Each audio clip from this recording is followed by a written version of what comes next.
All right. So part 2 of that, of problem 15, is just the last part, which is, so it's going to be in 2 pieces when I do put it on the internet. Okay? This will be the second piece, and this is the actually adding up. And I have a feeling that we're going to have to do the same thing we did earlier, which is not only add them up, but then simplify and everything else. It helps out when you keep doing it over and over. Oh, yeah. Yeah, you get it more and more. Yes. So, now we just add these up. So what's 75 and 70? 145. Yeah, so these two become 145.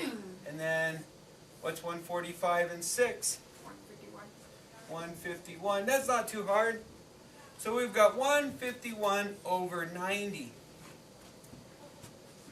Okay? 151 over 90. And so, now we're going to take that over to this other board and discuss what to do with it. Because that's just part of the problem. Yeah, we added it up, but 151 over 90. Now we got to decide what to do with it, right? We got to break it down. So we can do one of 2 things. We can break it down first from an improper fraction into a proper fraction, or a mixed fraction. Or we can break these 2 numbers down and make sure that they're broken down first, or reduced, right? So we reduce our improper fraction, then break down our reduced improper fraction. So it's, do you want to reduce first or reduce second? It's really up to you. Last time we reduced second, right?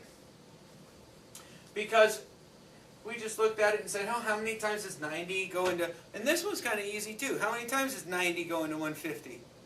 One. Once. With how many left over?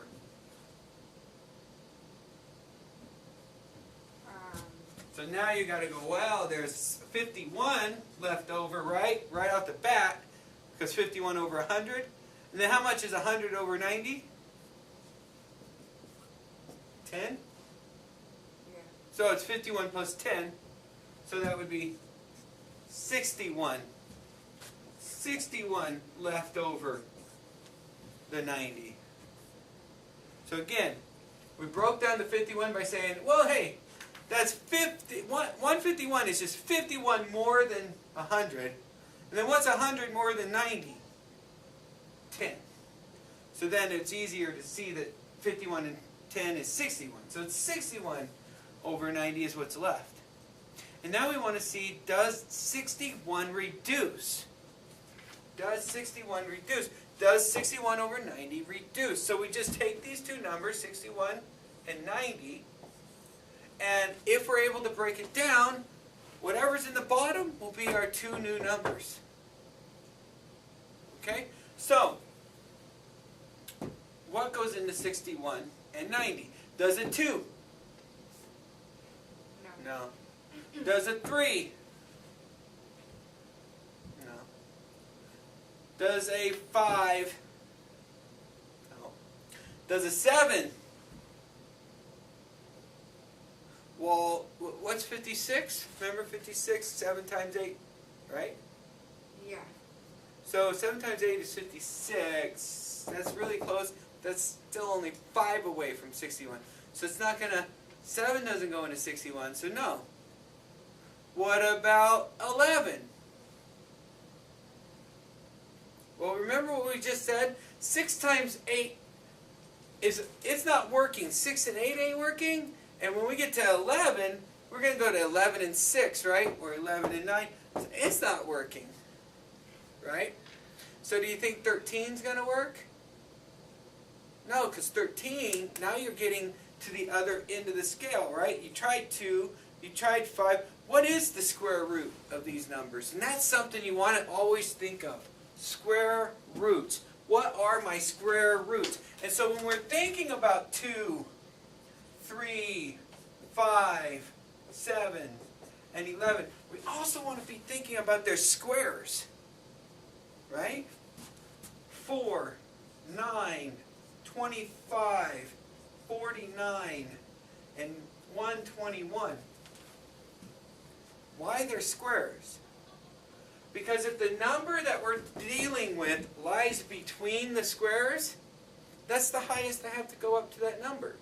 Because any other number over here is just going to be closer to a number down here.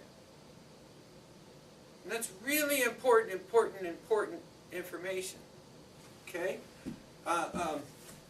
Again, where is 61? 61's in here. So is 90. And what we're saying is, once we check 11, once we check up to 11, then we've checked as far as we need to check. Because even if 13 went into it, right, it would go in somewhere down here. So think of a number that's in between these numbers that 13 goes into, okay? So if I thought, or let's just think of 11. Like 11 goes into what? 66, right? How many times? 6 times. Down here, 2 and 3 times, right? 2 times 3, which is 6. So by going to 11, it's just bringing me back down to 2. I would have been able to find 2 if 11 goes into it, right? So once I get to that point of the halfway point, now 7 could still be there could be a bigger number that goes into it. 7 goes into 60, let's say 63, or how many times? 7 goes into 63, 9. See, a bigger number than 7, right? That's why we have to keep going up. But once I go up to 11, then that just, every number is going to be a lower number. So remembering that those numbers are important. That when I'm looking at these numbers, I'm really thinking about these squares. So it's important to know 13 squared. And it's important, so I only really make you go up to what? 13, right? So what is 13 squared? It's 169, okay? And the reason I only make you go up to 13 squared is how many times are we going to be adding fractions, right, that are dealing with numbers bigger than 169? And not very often, okay? Not very often. And that's why I teach you these base 6. Now, does that mean you don't need any others? No. You obviously will need to know how to manipulate those other numbers just as well as you can manipulate these. But if you practice with manipulating these numbers, then later on, it'll be just that easy. Okay? So that was a real quick adding. You're taking this mixed fraction, finding its improper fraction, or this improper fraction, finding its mixed fraction, and then trying to reduce it. I can't reduce it, so it's reduced. That's it. That's the fraction. Okay? Our next step is subtraction.